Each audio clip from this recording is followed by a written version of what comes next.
ओम नमो भगवते वासुदेवाय नमः। आपका मेरे YouTube चैनल पर बहुत बहुत स्वागत है। अगर आपको आज की कथा समझ ना आए तो आप मेरे चैनल पर जाकर डोंगरे जी महाराज की इससे पहले की कथा का श्रवण कीजिएगा। आज की कथा में हम लक्ष्मी, महालक्ष्मी और अलक्ष्मी के बारे में जानेंगे तथा साथ ही साथ रुक्मणी हरण और कृष्ण और रुक्मणी के विवाह की कथा भी जानेंगे। सूत जी कहते हैं, परमात्मा लक्ष्मी के स्वामी हैं। लक्ष्मी जी जीव मात्र की माता हैं, अतः जीव को तो लक्ष्मी के विवेकपूर्ण उपयोग मात्र का अधिकार है, उपभोग का नहीं। लक्ष्मी के उपभोग का अधिकार तो मात्र नारायण को ही है। उपयोग और उपभोग में अंतर है।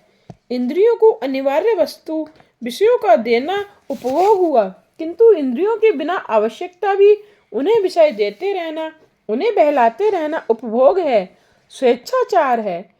इंद्रियों के अधीन होकर विषयों को देते रहना उपभोग है। धन के दुरुपयोग से यही लोक और परलोक दोनों बिगड़ते हैं। संपत्ति और शक्ति का सदुपयोग करने वाला देव है और दुरुपयोग करने वाला दैत्य है। भागवत की कथा मानव को देव बनाने के लिए है। समय, शक्ति और संपत्ति का सदुपयोग करो। मनुष्य अपना बहुत सा समय संपत्ति और संतति के पीछे गवा देता है। जी बहुत सा समय फैशन और व्यसन में नष्ट कर देता है। शरीर या संतति को अच्छे व्यथा देना या अच्छे दुलारना अच्छा नहीं है। यदि परमात्मा ने तुम्हें अधिकार दिया है तो सदुपयोग करने का अधिकतर उत्तरदायित्व तुम पर है। यदि भगवान अप्रसन्न होंगे तो जीव मात्र की दुर्गति होगी। शास्त्रों ने लक्ष्मी जी के 3 भेद बताए हैं, लक्ष्मी, महालक्ष्मी और अलक्ष्मी। लक्ष्मी क्या है? नीति अनीति दोनों तरह से प्राप्त धन साधारण लक्ष्मी है, जिसका कुछ सदुपयोग भी होगा और कुछ दुरुपयोग भी होगा। महालक्ष्मी क्या है? धर्म अनुसार प्राप्त महालक्ष्मी है। श्रम की मात्रा से अधिक लाभ उठाना, मुनाफा लेना पाप और चोरी है। जीव में धन नहीं, धर्म मुख्य। धर्म ही मृत्यु के पश्चात भी साथ आता है। धर्म के अनुसार श्रम पूर्वक नीति से प्राप्त धन महालक्ष्मी है। ऐसा धन हमेशा शुभ कार्यों में ही खर्च करना। अलक्ष्मी क्या है? पापाचरण, अनीति से प्राप्त धन अलक्ष्मी है। ऐसा धन विलासिता में ही बह जाएगा और जीव को शांति देने के बदले रुलाता जाएगा। मृत आत्मा के साथ धर्म के सिवाय अन्य कुछ भी नहीं जाता। नीति, धर्म, सदाचार से प्राप्त धन ही महालक्ष्मी है, जो शांतिदायी भी है। महालक्ष्मी नारायण को ही प्राप्त हो सकती हैं, शिशुपाल को नहीं। रुक्मणी हरण की कथा का यही तात्पर्य है। रुक्मणी महालक्ष्मी ही है, जो शिशुपाल को नहीं, नारायण को ही वर्ण करती हैं। शिशु के लालन पालन में जिसका धन और समय लगा रहता है, वह कामी पुरुष ही शिशुपाल है। जो हमेशा सांसारिक और भौतिक सुखों के पीछे ही भागता रहता है, वही शिशुपाल है। भगवान ने मथुरा में एक भी विवाह नहीं किया था। उनके सभी विवाह द्वारिका में संपन्न हुए। प्रत्येक इंद्रियों को बस में करके ब्रह्म विद्या की प्राप्ति कर लेने के बाद ही विवाह करो। बिना योग का भोग अपने साथ रोग ले आएगा। तप नहीं होगा तो भोग शरीर को रोगी बना देगा। सभी इंद्रियां शरीर के द्वार हैं और कृष्ण सभी इंद्रियों के स्वामी हैं। जितेंद्रिय बनकर विवाह करो, इंद्रियों को सेवक बनकर नहीं। इसी कारण से तो गृहस्थ आश्रम के पूर्व ही ब्रह्मचर्य का आयोजन किया गया है। राजा परीक्षित कहते हैं, महाराज, मैं रुक्मणी विवाह का प्रसंग विस्तार से सुनाना चाहता हूँ। सुखदेव जी कहने लगे, राजन सुनो। विदर्भ देश के राजा भीष्मक के 5 पुत्र और एक कन्या थी। ज्येष्ठ पुत्र का नाम रुक्मी था और कन्या का नाम रुक्मणी। भागवत ने उनकी माता का नाम नहीं बताया है, किंतु अन्य ग्रंथों के अनुसार उनकी माता का नाम शुद्धमती था। जहाँ मति शुद्ध होती है, वहाँ महालक्ष्मी का आगमन होता है। रुक्मणी लक्ष्मी का अवतार थी। भीष्मक राजा की इच्छा थी कि रुक्मणी का विवाह श्री कृष्ण से किया जाए, किंतु राजा का पुत्र रुक्मी अपनी बहन का विवाह गोपाल के साथ नहीं, राजा शिशुपाल के साथ करना चाहता था। रुक्मणी ने भाई की इच्छा जानी तो उसे बड़ा दुख हुआ। रुक्मी ने शिशुपाल को बारात लेकर आने का निमंत्रण दिया। कामी शिशुपाल बारात सहित आ पहुंचा। गणपति पूजा के समय भी इस कामी का ध्यान तो रुक्मणी की ओर लगा हुआ था। उसका ध्यान कन्या के दैहिक सौंदर्य की ओर था। जब साधारण जीव विवाह करने जाता है तो कामाधीन होकर जाता है।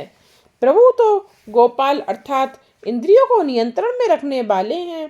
भगवान जितेंद्रिय बनकर विवाह करने जाते हैं।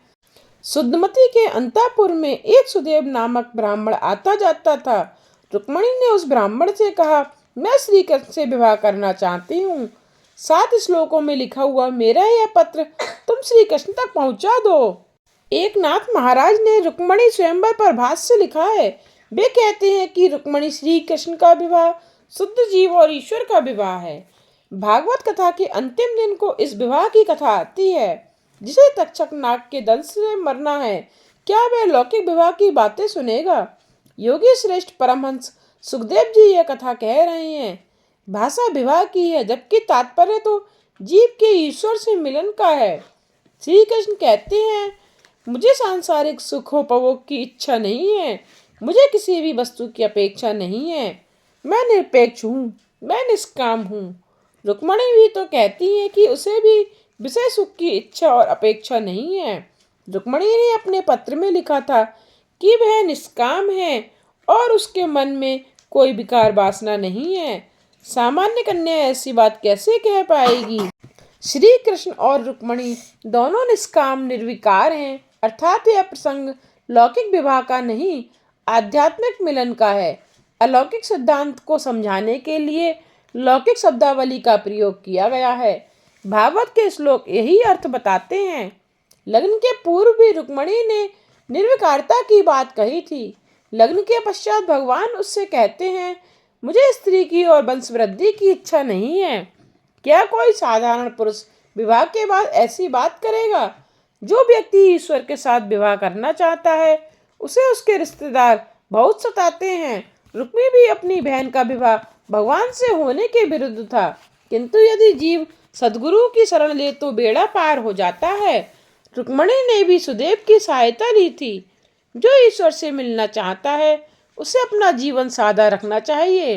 राजकन्या होते हुए भी रुक्मणी पार्वती जी के दर्शन के लिए पैदल ही गईं। सुखदेव जी यह कथा कह रहे हैं। परीक्षित की इस अलौकिक विवाह कथा में तन्मयता ही बताती है कि यह विवाह साधारण मनुष्यों का नहीं था। यदि रुक्मणी लौकिक सुख चाहती होती तो वहां उपस्थित अन्य किसी भी राजा के साथ ब्याह कर सकती थी, किंतु उसने बड़े विवेक से श्री कृष्ण का वर्ण किया। जीव जब ईश्वर के साथ विवाहित होता है तब कृतार्थ होता है। रुक्मणी श्री कृष्ण का विवाह जीव और ईश्वर का मिलन है, जो सुदेव जैसे सद्गुरु की कृपा से हुआ है। रुक्मणी भगवान की आद्य शक्ति हैं। संत ही ब्रह्म संबंध करा सकता है। किसी सुयोग्य सद्गुरु की मध्यस्थता के बिना जीव ईश्वर से मिल नहीं पाता। रुक्मणी का पत्र लेकर सुदेव द्वारिका आया। भोजन आदि से निवृत्त होकर द्वारिकानाथ ने सुदेव से कुशल मंगल पूछा। आपके दर्शन से मैं कृतार्थ हुआ, क्या सेवा करूं मैं आपकी? सुदेव ने भगवान को रुक्मणी का पत्र दिया और कहा, प्रभु, यह रुक्मणी एक सुपात्र कन्या है। वह सुंदरी तो है ही, सद्गुणी, चतुरा और सुशीला भी है। इसके साथ यदि आपका विवाह होगा तो आपका जीवन सुख शांति से बीतेगा। श्री कृष्ण ने रुक्मणी का पत्र पढ़ा। अक्षर और भाषा से ही मनुष्य की परीक्षा हो जाती है। पत्र चाहे विस्तृत ना हो, भावार्थ तो पूरा पूरा होना चाहिए। रुक्मणी ने भी उस छोटे से पत्र में मात्र 7 श्लोकों में मानो गागर में सागर भर दिया था। दोनों का सप्तपदी संबंध शीघ्र ही जुड़ जाना चाहिए, ऐसा सूचित करने के लिए ही 7 श्लोक लिखे। 6 श्लोकों में रुक्मणी जी ने श्री कृष्ण के 6 सद्गुणों का वर्णन किया। उन श्लोकों में ऐश्वर्य, यश, श्री, ज्ञान और वैराग्य कूट कूट कर भरा है। जीव यदि दीन बनकर भगवान की शरण में आता है तो वे उसकी उपेक्षा नहीं करते, वे उसे अपना लेते हैं। जीव का धर्म भी शरणागति लेना है। पत्र में श्री कृष्ण को सुंदर सा संबोधन दिया गया था। यह जगत नहीं, जगत का सृजनहार सुंदर है। संसार में जो कुछ सुंदरता है वह श्री कृष्ण के सौंदर्य का अंश मात्र है। संसार कार्य है और कृष्ण कारण। सौंदर्य की कल्पना में से विकार का भी जन्म हो सकता है। हमेशा यही सोचो कि मनुष्य की सुंदरता ईश्वर के कारण ही है। भागवत सुंदर दृष्टि देता है। अहम की दृष्टि को बदलना है। जगत जैसा है वैसा ही रहेगा। प्रश्न दृष्टि का है, जैसी दृष्टि वैसी सृष्टि। नाथ, आप अतिशय सुंदर हैं। आपके सौंदर्य के साथ साथ आपके सद्गुणों की कथा भी मैंने महात्माओं से सुनी है और इसी कारण से आपसे विवाह करने का मैंने निश्चय किया है। आपके सद्गुणों ने मेरा मन मोह लिया है, मेरा चित्त चोर लिया है। आपके सौंदर्य और सद्गुणों का वर्णन सुनकर मेरा मन निर्लज्ज हो गया है। बार बार श्री कृष्ण कथा सुनने वाले का मन श्री कृष्ण हर लेते हैं। सुखदेव जी जैसे निरपेक्ष वक्ता भी कृष्ण कथा कहने की इच्छा रखते हैं। यदि कोई श्रोता नहीं मिल पाता तो वे वृक्षों को ही रास पंचाध्यायी सुनाते थे। नाथ, मैं किसी कामी पुरुष के साथ विवाह करना नहीं चाहती। मैंने अपनी आत्मा आपके चरणों में समर्पित कर दी है। परमात्मा सोचेंगे कि ऐसी निर्लज्ज कन्या से कैसे विवाह किया जाए। सो रुक्मणी ने आगे श्लोक में लिखा, हे नाथ, इसमें मेरा अपना कोई दोष नहीं है कि मैं निर्लज्ज हो गई हूँ। मैं वैसे तो लज्जा युक्त ही थी, किंतु आपके सद्गुणों ने ही मुझे निर्लज्ज बना दिया है। मेरी निर्लज्जता के दोषी आप ही के सद्गुण हैं। आप तो सभी के अंतर्यामी हैं। मैं और लिखूं तो क्या लिखूं, मेरी मनोभावना से आप सुपरिचित हैं। रुक्मणी शिशुपाल का नामोल्लेख करना चाहती नहीं थी, किंतु उसने सोचा कि संभव है कि कृष्ण ऐसा सोचेंगे कि यदि हरण करके मुझसे विवाह करेंगे तो उन्हें और तो कुछ मिलेगा ही नहीं। सो कन्या अपने साथ संपत्ति ना लाए, उससे विवाह करने से क्या लाभ होगा। सो रुक्मणी ने आगे श्लोक में लिखा कि वे अपनी निजी संपत्ति श्री कृष्ण को दे देंगी। कौन सी है वह संपत्ति? मैंने हमेशा नियमित सत्कर्म किया है। तुलसी की पूजा किए बिना मैं पानी तक नहीं पीती। आज तो नारी तुलसी की पूजा करती ही नहीं है, और यदि कोई नारी करती भी होगी तो चाय पान के बाद। संयम और सदाचार के बिना जीवन कैसे सुधरेगा। सदाचार का अर्थ है शास्त्र सम्मत धर्म द्वारा आचार, स्वेच्छाचार नहीं। मैंने कई व्रत नियम आदि किए हैं। मैंने गरीबों को वस्त्र और अन्नदान भी दिए हैं। मैं अपनी पुण्य संपत्ति साथ ले आऊंगी। मैं अपनी अलौकिक संपत्ति साथ ले आऊंगी। आप मुझे स्वीकार करें। पतिव्रता पुण्यशाली नारी का पति कभी दुखी नहीं होता, सुखी ही होता है। अपनी संपत्ति की चर्चा करने के बाद रुक्मणी ने स्वयं को प्राप्त करने का उपाय भी बताया। मैं प्रतिदिन पार्वती जी की पूजा करने के लिए मंदिर जाती हूँ। आप मुझे वहाँ से हर ले जाना।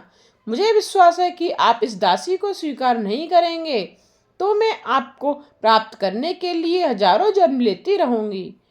मैं आपसे ही विवाह करूंगी, अन्य किसी भी पुरुष के साथ नहीं। चाहे 100 जन्म क्यों ना लेने पड़े, किंतु मैं वरूंगी तो आपको ही। रुक्मणी जैसे अटल निश्चय को ही परमात्मा मिलते हैं। यदि आप मुझे स्वीकार नहीं करेंगे तो मैं शरीर का त्याग करूंगी। आपके सिवाय अन्य कोई भी व्यक्ति मेरा पति नहीं हो सकता। रुक्मणी का पत्र पढ़कर श्री कृष्ण प्रसन्न हुए। सुना है उसने मेरे लिए अन्न और निद्रा का भी त्याग किया है, सो मैं उससे अवश्य विवाह करूंगा। मन और क्रिया को, मन और वचन को एक बनाओ, वैसा व्यक्ति ही भगवान को पसंद आता है।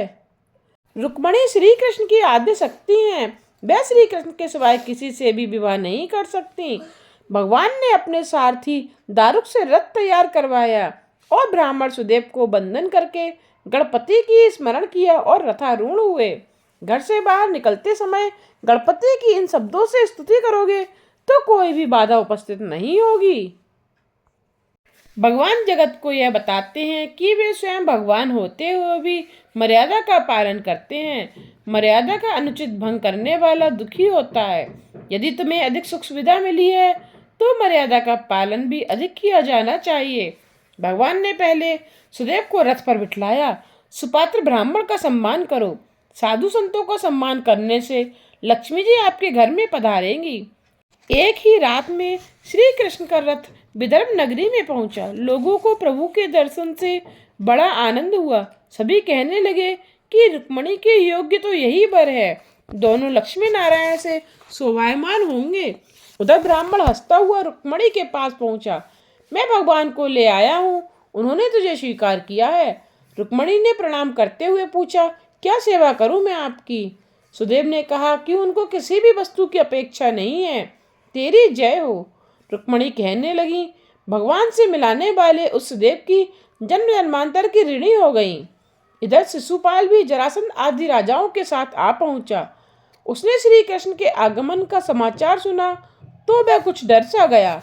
जरासंध से कहा कि वह चोर कहीं मेरी होने वाली पत्नी को चोरी कर गया तो। जरासंध ने उसे ढांढस बनाते हुए कहा, हम यहाँ केवल खाने पीने नहीं आए हैं, समय आया तो तेरे लिए लड़ेंगे भी।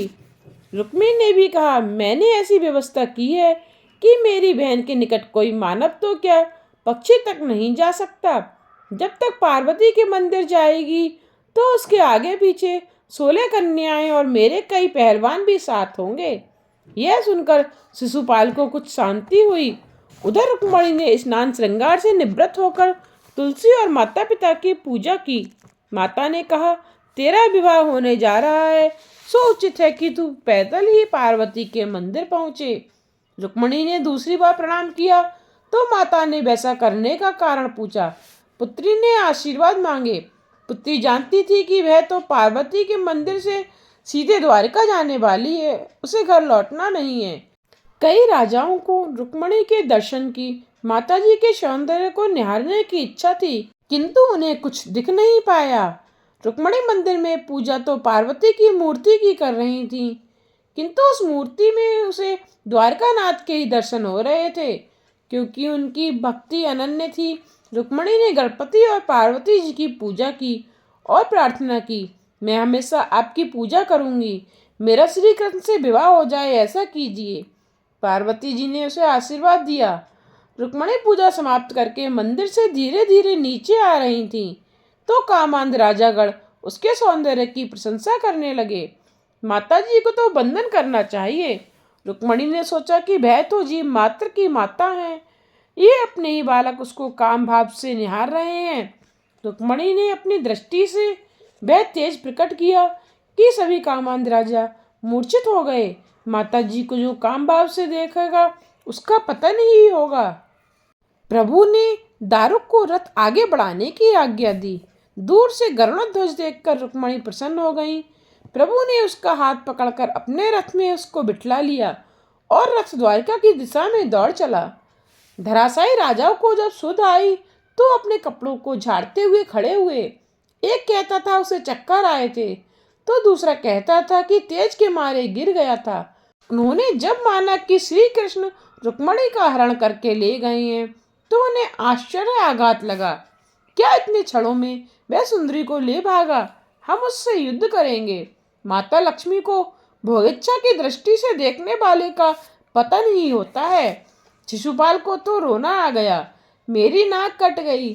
जरासंध आदि ने कहा, नारी की भांति विलाप करने की यह घड़ी नहीं है, हम सबकी नाक कट गई है, हमें उस गोपाल से युद्ध करना होगा। शिशुपाल, जरासंध, दंतवक्र आदि अपनी सेना को लेकर श्री कृष्ण का पीछा करने दौड़े। उधर शाम तक कन्हैया घर नहीं पहुंचा तो बलराम को चिंता हुई। पूछताछ करने पर उन्हें सारी बात का पता चला। वह भी कैसा शर्मीला है कि मुझसे बात तक नहीं की। वे तुरंत सेना को लेकर विदर्भ आ पहुंचे और शिशुपाल, जरासंध आदि की सेना को तितर बितर कर दिया। साथ निभाने का वादा करने वाले राजा भी भाग निकले। शिशुपाल अकेला अपनी किस्मत को रोता रह गया। शिशुपाल रोता रहा किंतु लड़ने नहीं गया। कामी व्यक्ति भीरू ही होता है। उसके पास जरासंध आया और कहने लगा, यदि श्री कृष्ण अकेला होता तो मैं उसे हरा देता, किंतु बलराम को हराना आसान नहीं है। समय ही हमारे विपरीत है। यदि तू जीवित रहेगा तो हजारों कन्याएं मिल जाएंगी। इस बार तो हम भाग चलें। रुक्मिणी श्री कृष्ण से लड़ने आया तो उन्होंने उसे एक खंबे में बांध दिया। रुक्मिणी ने प्रार्थना की, मेरे भाई को मत मारो। बलराम ने भी कहा, जो भी हो, अब तो यह तेरा साला है, उसे नहीं मारा जा सकता। उन्होंने रुक्मिणी को बंधन मुक्त किया। रुक्मिणी वैसे तो उद्धत था, किंतु बहन को प्रसन्न करने के लिए उसने बलराम को प्रणाम किया। रुक्मिणी आनंद से सोचने लगी, मेरे जेठ जी कितने दयावान हैं, उन्होंने मेरे पापी भाई को क्षमा कर दिया। आज तो विवाह के बाद भाई भाई एक साथ रह नहीं पाते। यदि मन विशाल रखोगे तो झगड़े नहीं होंगे। हमारे देश का आदर्श तो संयुक्त कुटुंब का ही है। राम, लक्ष्मण आदि तथा पांडव भी एक ही घर में रहते थे। कृष्ण ने उद्धव के हाथ गोकुल पत्र भेजा कि जब नंद बाबा पधारेंगे तभी वह विवाह करेगा। नंद बाबा को आनंद हुआ तो उन्होंने सोचा कि वह तो यहाँ आता नहीं है और ऊपर से मुझे बुला रहा है, मैं द्वारिका नहीं जाऊंगा। उसके विवाह के दिन मैं यहाँ ब्रह्म भोज करा दूंगा। श्री कृष्ण ने यह बात जानी तो वे स्वयं गोकुल पधारे। मैया, मैं आ गया, मेरे साथ द्वारिका चल, नहीं तो तेरा कन्हैया अविवाहित ही रह जाएगा। नंद, यशोदा, गोपियां तथा अन्य सभी ब्रजवासी द्वारिका पधारे। श्री कृष्ण और रुक्मणी के दर्शन करके भगवान का स्मरण करते हुए गोपियों ने वहां द्योत्सर्ग कर दिया। गोपियों के श्री अंग की मिट्टी से ही गोपी चंदन बना। वहां गोपी सरोवर भी है। गोपी चंदन की महिमा न्यारी है। वहां महाप्रभु जी की बैठक है। वहां उन्होंने भागवत पाठ किया था। फिर वहां राजा भीष्मक भी आ गए। दुर्वासा के शाप के कारण कृष्ण रुक्मणी के साथ द्वारका में तो रह नहीं सकते थे, सो माधवपुर में विवाह विधि संपन्न हुई। ब्रह्मा ने विवाह विधि का मुहूर्त दिया। मार्गशीर्ष मास की पंचमी रुक्मणी को मंडप में लाया गया। ब्राह्मण समुदाय स्वस्ति वचनों का उच्चारण कर रहे थे। मेरे प्रभु के भाल पर कस्तूरी का तिलक है, वक्ष स्थल पर कौस्तुभ मणि है, नाक के अग्रभाग में सुंदर मोती की बाली है, हथेली में बांसुरी है, हाथों में कंगन है, समग्र शरीर पर हरी चंदन का लेप है, गले में मनोहर मोती की माला है और गोपियों से घिरे हुए हैं। ऐसे प्रभु हमेशा सभी का कल्याण करें। लक्ष्मी नारायण के दर्शन से यादवों को परम आनंद हुआ। रुक्मणी महालक्ष्मी है और कृष्ण नारायण। जीव यदि लक्ष्मी का लाल बनकर उन्हें नमन करेगा तो भी उसे भगवान की गोद में बिठलाएंगी। यदि लक्ष्मी माता को माता का स्थान दोगे तो सुखी रहोगे, किंतु स्वामी बनने का प्रयत्न करोगे तो पतन के गर्त में गिरना पड़ेगा। लक्ष्मी को माता स्वरूप मानने में ही कल्याण है। आज की कथा को यहीं विश्राम देते हुए कल की कथा में हम प्रद्युम्न का जन्म एवं भौमासुर के वध की कथा का श्रवण करेंगे।